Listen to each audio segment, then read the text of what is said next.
வணக்கம் ஃப்ரெண்ட்ஸ். இந்த வீடியோவில் என்ன பார்க்க போகிறோம்னா 8ஆம் வகுப்பு சமூக அறிவியலில் இருக்கிற புக் பேக் கொஷின்ஸ் தான் பார்க்க போகிறோம். இந்த வீடியோவில் 8ஆம் வகுப்பு சமூக அறிவியலில் குடிமையியல் பகுதியில் இருக்கிற புக் பேக் கொஷின்ஸ் பார்க்கலாம். குடிமையியலில் மொத்தமாக 7 யூனிட்ஸ் இருக்குது.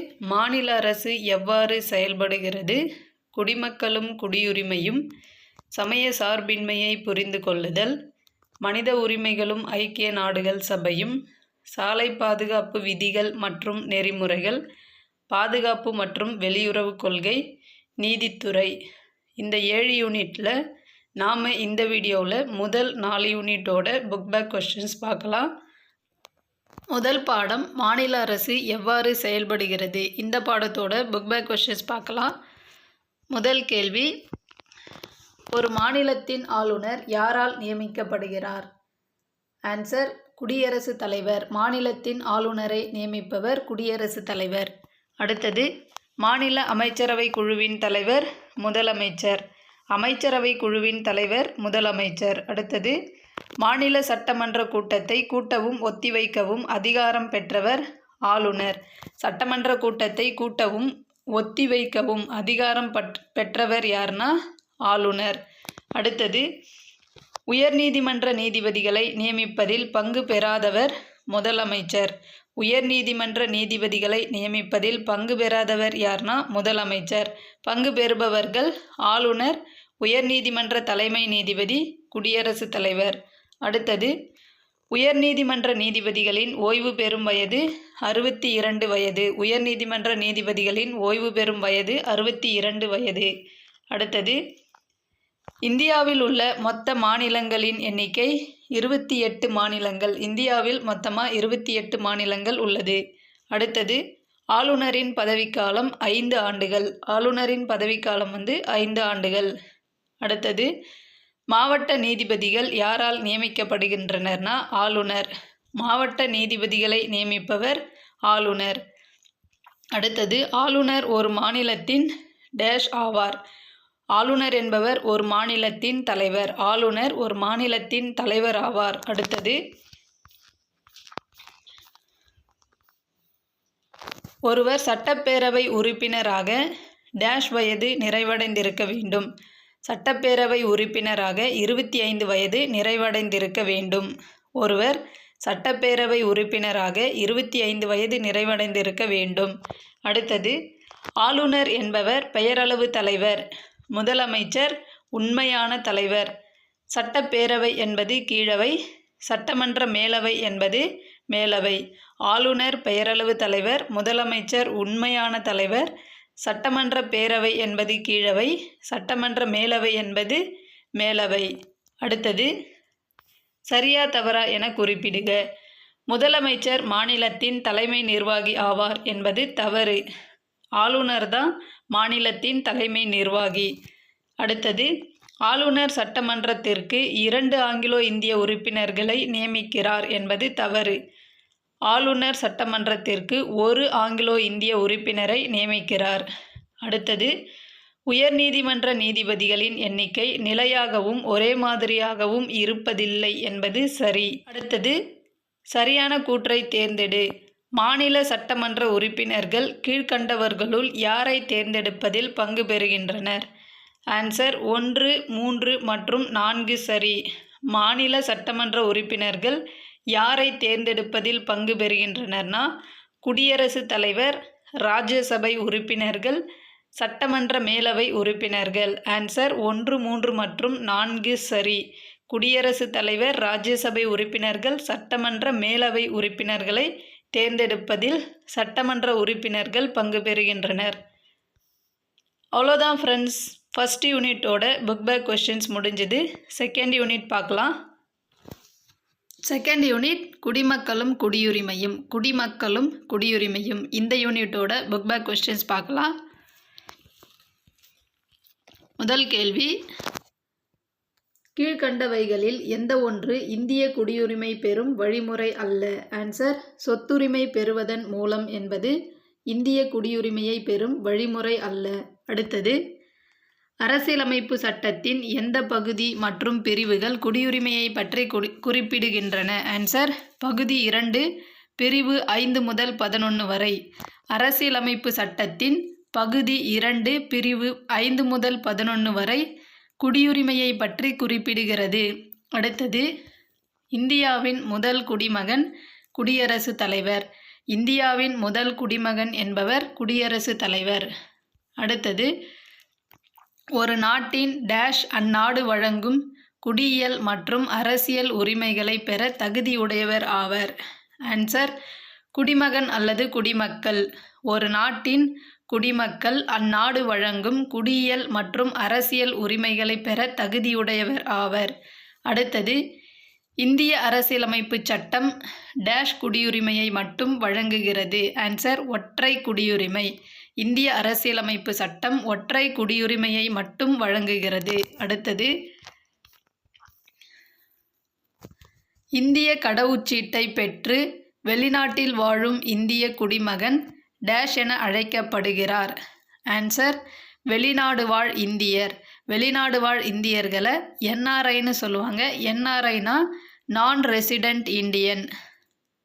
இந்திய கடவுச்சீட்டை பெற்று வெளிநாட்டில் வாழும் இந்திய குடிமகன் வெளிநாடு வாழ் இந்தியர் என அழைக்கப்படுகின்றார். அடுத்தது, மக்கள் அனைவரும் உரிமைகள் மற்றும் டேஷையும் இயற்கையாக பெற்றிருக்கின்றனர். ஆன்சர், குடிமை பொறுப்புகளையும். மக்கள் அனைவரும் உரிமைகள் மற்றும் குடிமை பொறுப்புகளையும் இயற்கையாக பெற்றிருக்கின்றனர். அடுத்தது, டேஷ் என்பது இளைஞர்களை நவீன சமுதாயத்தை வடிவமைப்பதில் பங்கேற்க செய்யும் ஒரு யோசனை ஆகும். ஆன்சர், உலகளாவிய குடியுரிமை. உலகளாவிய குடியுரிமை என்பது இளைஞர்களை நவீன சமுதாயத்தை வடிவமைப்பதில் பங்கேற்க செய்யும் ஒரு யோசனை ஆகும். அடுத்தது, சரியா தவறா என குறிப்பிடுக. அமெரிக்க ஐக்கிய நாடுகள் ஒற்றை குடியுரிமையை வழங்குகிறது என்பது தவறு. அமெரிக்க ஐக்கிய நாடுகள் இரட்டை குடியுரிமையை வழங்குகிறது. அடுத்தது, வெளிநாட்டு குடியுரிமையை கொண்டு இந்தியாவில் வசிப்பதற்கான அட்டை வைத்திருப்பவருக்கு வாக்குரிமை உண்டு என்பது தவறு. அவர்களுக்கு வாக்குரிமை கிடையாது. அடுத்தது, அடிப்படை உரிமைகளை இந்திய குடிமகன் அனுபவிக்க நமது அரசியலமைப்பு சட்டம் உத்தரவாதம் அளிக்கிறது என்பது சரி. அடிப்படை உரிமைகளை இந்திய குடிமக்கள் அனுபவிக்க நமது அரசியலமைப்பு சட்டம் உத்தரவாதம் அளிக்கிறது.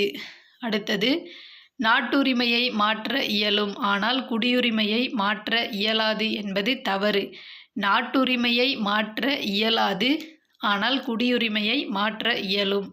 அடுத்தது, ஒரு இந்திய குடிமகனின் குடியுரிமை கீழ்க்கண்ட எதனால் முடிவுக்கு வருகிறது?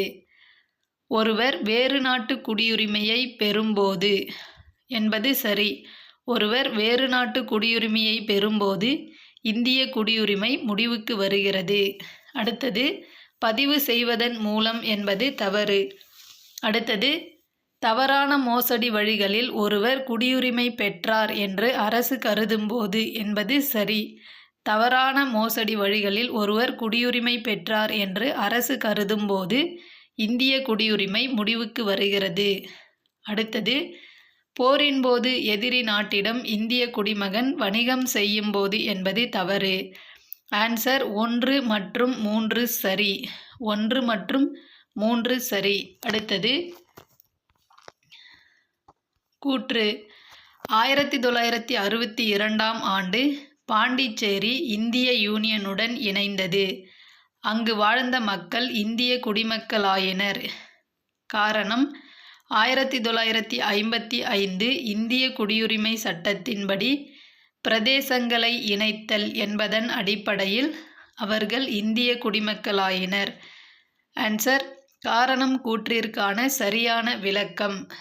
அவ்வளோதான் ஃப்ரெண்ட்ஸ், செகண்ட் யூனிட்டோட புக் பேக் கொஸ்டின்ஸ் முடிஞ்சது. தேர்ட் யூனிட் பார்க்கலாம். தேர்ட் யூனிட் சமய சார்பின்மையை புரிந்து கொள்ளுதல். தேர்ட் யூனிட் சமய சார்பின்மையை புரிந்து கொள்ளுதல். இந்த யூனிட்டோட புக் பேக் கொஸ்டின்ஸ் பார்க்கலாம். முதல் கேள்வி, சமய சார்பின்மை என்பது என்னன்னா, எந்த சமயத்தையும் சார்ந்த குடிமகனும் சகிப்புத்தன்மையுடன் அமைதியாக இணக்கமாக வாழ்தல். இதுதான் சமய சார்பின்மை. எந்த சமயத்தை சார்ந்த குடிமகனும் சகிப்புத்தன்மையுடன் அமைதியாக இணக்கமாக வாழ்தல்தான் சமய சார்பின்மை. அடுத்தது, இந்தியா ஒரு டேஷ் கொண்ட நாடாகும். ஆன்சர், ஆ மற்றும் ஆ இரண்டும் சரி.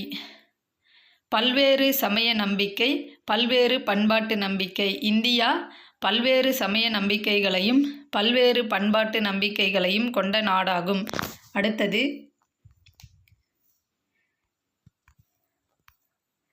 இந்திய அரசியலமைப்பின் முகவுரை திருத்தப்பட்ட ஆண்டு 1976. இந்திய அரசியலமைப்பின் முகவுரை திருத்தப்பட்ட ஆண்டு 1976. சட்ட திருத்தம் 42வது சட்ட திருத்தம்.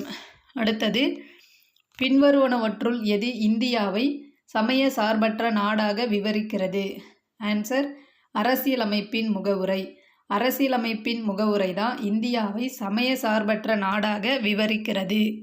அடுத்தது, சமய சுதந்திர உரிமை எதனுடன் தொடர்புடையது? ஆன்சர், அடிப்படை உரிமை. சுதந்திர உரிமை அடிப்படை உரிமையுடன் தொடர்புடையது. அடுத்தது, அரசியலமைப்பின் பிரிவு 28 எந்த வகையான கல்வியை அரசு உதவி பெறும் கல்வி நிறுவனங்களில் தடை செய்துள்ளது? ஆன்சர், சமய போதனைகள். பிரிவு 28 சமய போதனைகளை தடை செய்துள்ளது. அடுத்தது,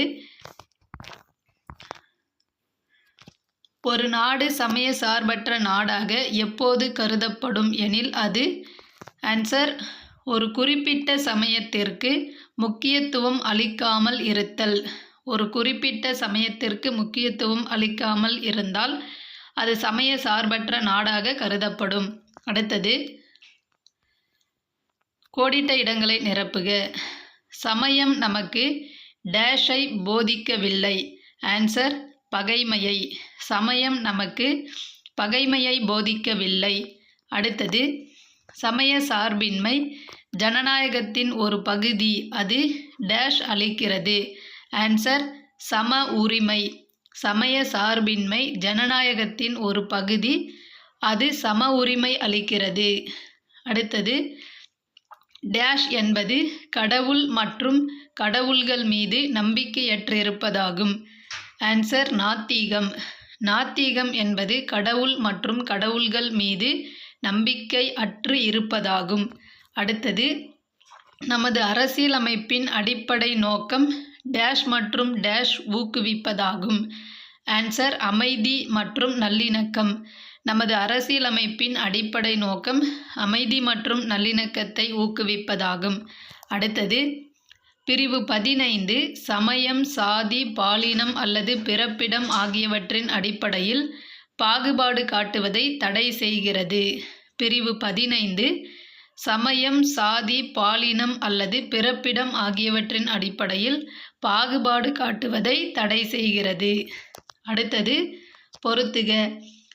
நாத்திகம் என்பது கடவுள் நம்பிக்கை அற்று இருப்பது. குழந்தைகள் என்பவர்கள் வருங்கால குடிமக்கள்.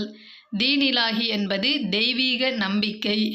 அரசியலமைப்பு என்பது 1950 நடைமுறைக்கு வந்தது.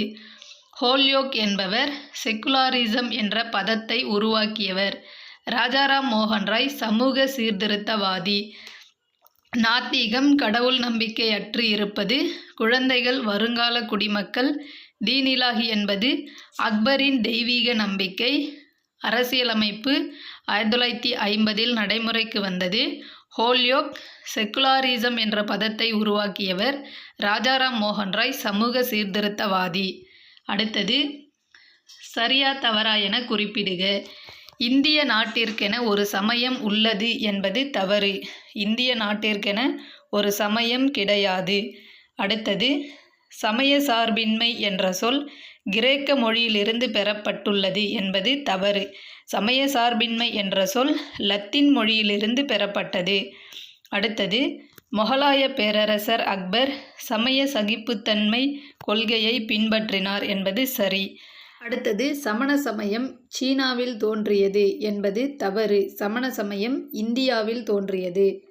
அடுத்தது, இந்திய அரசாங்கம் அனைத்து சமய விழாக்களுக்கும் விடுமுறை அறிவிக்கிறது என்பது சரி. இந்திய அரசாங்கம் அனைத்து சமய விழாக்களுக்கும் விடுமுறை அறிவிக்கிறது. அடுத்தது சரியான கூற்றை தேர்ந்தெடு.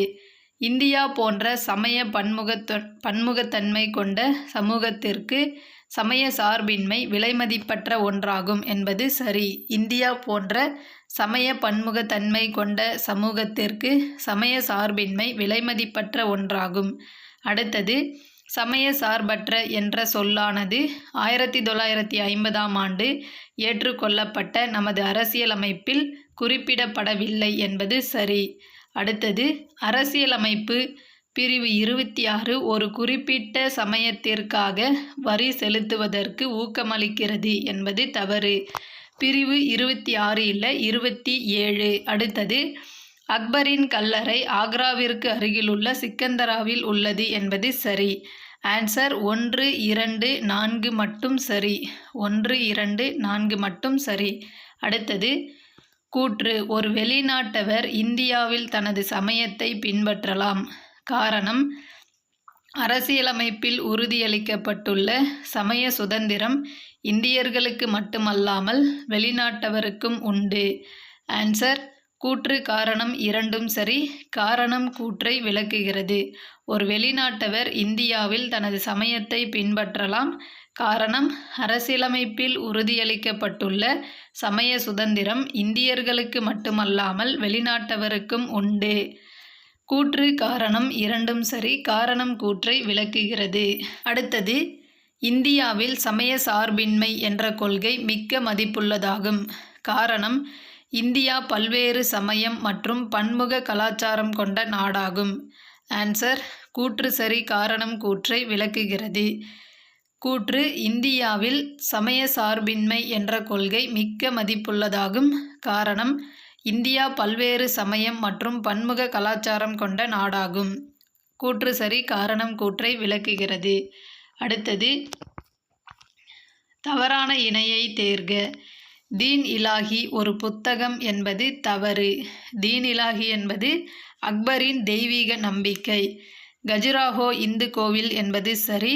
அசோகர் பாறை கல்வெட்டு என்பது சரி. அவ்வளோதான் ஃப்ரெண்ட்ஸ், 3rd யூனிட்டோட புக் பேக் கொஸ்டின்ஸ் முடிஞ்சுது.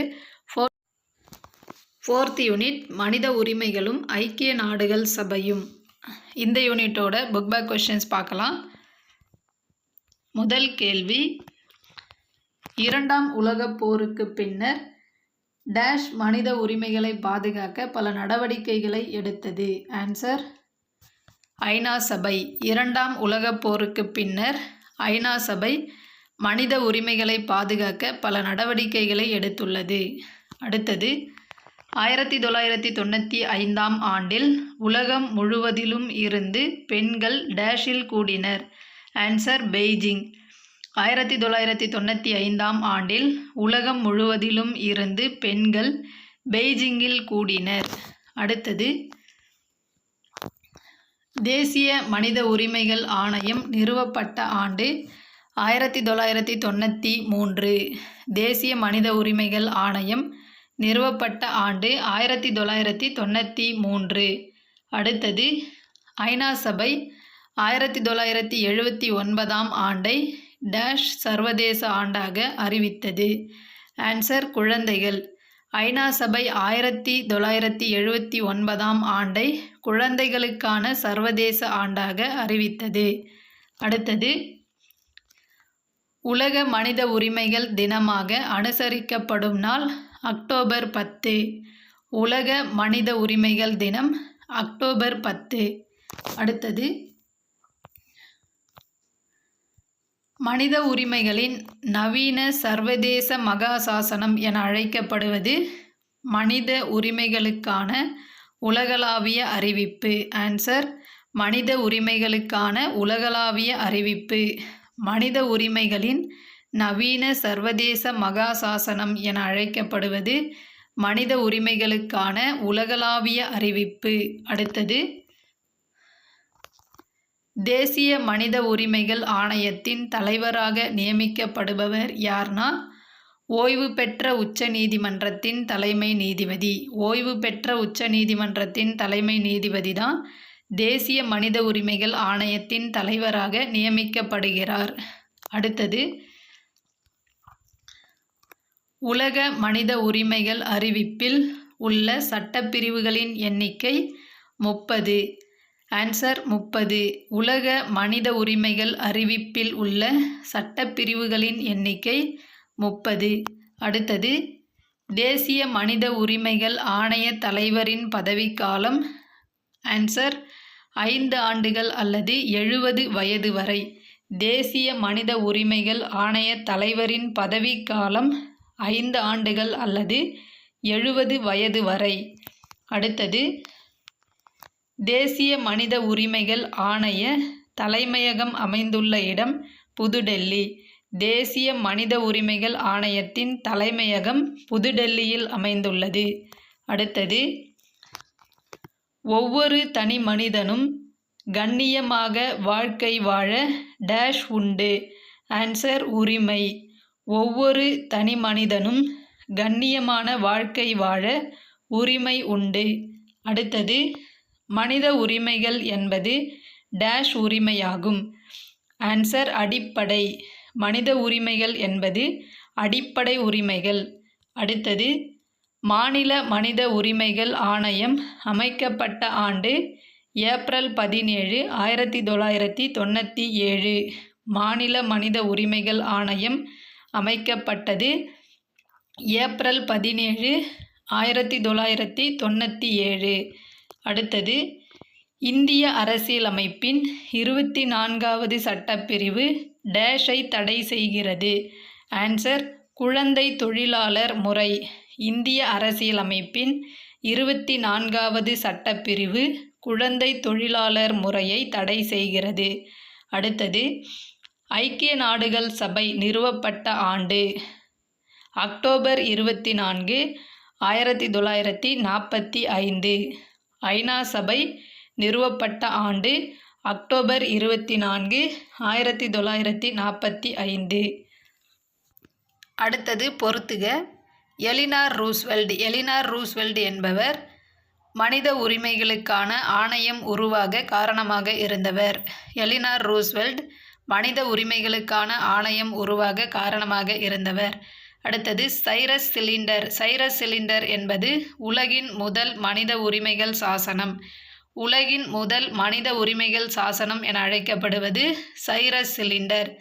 அடுத்தது, பெண்களை கேலி செய்வதற்கு எதிரான சட்டம் இயற்றப்பட்ட ஆண்டு 1997. பெண்களை கேலி செய்வதற்கு எதிரான சட்டம் 1997. அடுத்தது, குழந்தை உதவி மைய எண் 1098. குழந்தை உதவி மைய எண் 1098. அடுத்தது, வாழ்வியல் உரிமைகள். வாழ்வியல் உரிமைகள் என்பது அடிமைத்தனத்திலிருந்து விடுதலை பெறுவதற்காக. வாழ்வியல் உரிமைகள் என்பது எதற்காகனா அடிமைத்தனத்திலிருந்து விடுதலை பெறுவதற்காக. அடுத்தது, அரசியல் உரிமை என்பது வாக்களிக்கும் உரிமை. வாக்களிக்கும் உரிமை என்பது என்னன்னா அரசியல் உரிமை. அடுத்தது, சரியா தவறா என குறிப்பிடுக. மனித உரிமைகள் மற்றும் வாழ்வியல் உரிமைகள் ஒரே மாதிரியானவை என்பது தவறு. மனித உரிமைகள் மற்றும் வாழ்வியல் உரிமைகள் என்பது ஒரே மாதிரியானவை என்பது தவறு. அடுத்தது, மனித மற்றும் குடிமக்களின் உரிமைகள் அறிவிப்பு இந்தியாவில் அறிவிக்கப்பட்டது என்பது தவறு.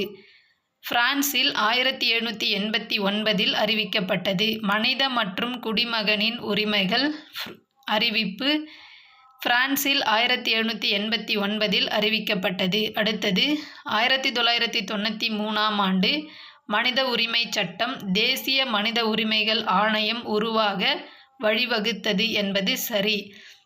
1993 ஆண்டு மனித உரிமை சட்டம் தேசிய மனித உரிமைகள் ஆணையம் உருவாக வழிவகுத்தது. அடுத்தது, பாதிக்கப்பட்டவர்களுக்கு தண்டனை வழங்க தேசிய மனித உரிமைகள் ஆணையம் அதிகாரம் பெற்றுள்ளது என்பது தவறு. அடுத்தது, மனித உரிமைகளின் பாதுகாப்பை உறுதி செய்வதற்காக தேசிய மாநில அளவிலான மனித உரிமைகள் ஆணையம் நிறுவப்பட்டுள்ளது என்பது சரி. அடுத்தது, சரியான கூற்றை தேர்ந்தெடு. ஃபஸ்ட்டு, தவறான கூற்றை கண்டறியவும். தேசிய மனித உரிமைகள் ஆணையம் ஒரு சட்ட ரீதியான அமைப்பாகும் என்பது சரி. தேசிய மனித உரிமைகள் ஆணையம் ஒரு சட்ட ரீதியான அமைப்பாகும். அடுத்தது, தேசிய மனித உரிமைகள் ஆணையம் ஓர் அரசியலமைப்பு சார்ந்த அமைப்பாகும் என்பது தவறு. தேசிய மனித உரிமைகள் ஆணையம் ஒரு அரசியலமைப்பு சார்ந்த அமைப்பாகும் என்பது தவறு. அடுத்தது, தேசிய மனித உரிமைகள் ஆணையம் ஒரு சுதந்திரமான அமைப்பாகும் என்பது சரி. தேசிய மனித உரிமைகள் ஆணையம் ஒரு சுதந்திரமான அமைப்பு.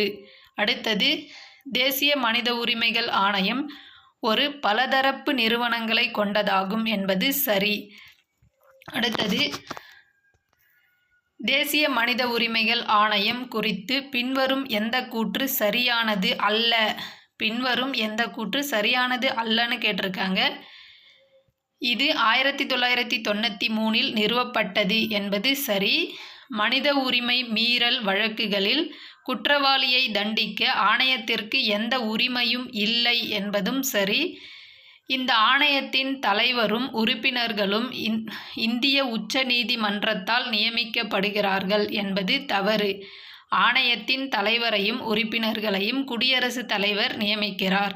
அடுத்தது, இந்த ஆணையம் தனது ஆண்டு அறிக்கையை மத்திய அரசு மற்றும் மாநில அரசுகளுக்கு அனுப்புகிறது என்பது சரி. அடுத்தது, கூற்று டிசம்பர் 10 மனித உரிமைகள் தினமாக அனுசரிக்கப்படுகிறது. காரணம், இது எலினார் ரூஸ்வெல்ட்டின் பிறந்த நாளை நினைவு கூறுகிறது. ஆன்சர், கூற்று சரி, ஆனால் காரணம் கூற்றை விளக்கவில்லை. அடுத்தது, பின்வரும் கூற்றை ஆராய்க. மாநில மனித உரிமைகள் ஆணையம் பல உறுப்பினர்களை கொண்ட அமைப்பாகும் என்பது தவறு. மாநில மனித உரிமைகள் ஆணையம் ஒரு தலைவர் மற்றும் 3 உறுப்பினர்களை கொண்டதாகும். இதுவும் தவறு. மாநில மனித உரிமைகள் ஆணையம் ஒரு தலைவர் மற்றும் 2 உறுப்பினர்களை கொண்டது. மேற்கூறிய கூற்றுகளில் எது சரியானவைன்னு கேட்டிருக்காங்க. ஆன்சர், எதுவுமில்லை, இரண்டும் தவறு. அவ்வளோதான் ஃப்ரெண்ட்ஸ், இதோட 4th யூனிட்டோட புக் பேக் கொஸ்டின்ஸ் முடிஞ்சது. அடுத்த வீடியோவில் ரிமைனிங் 3 யூனிட்டோட புக் பேக் கொஸ்டின்ஸ் பார்க்கலாம். தேங்க்ஸ் ஃபார் வாட்சிங்.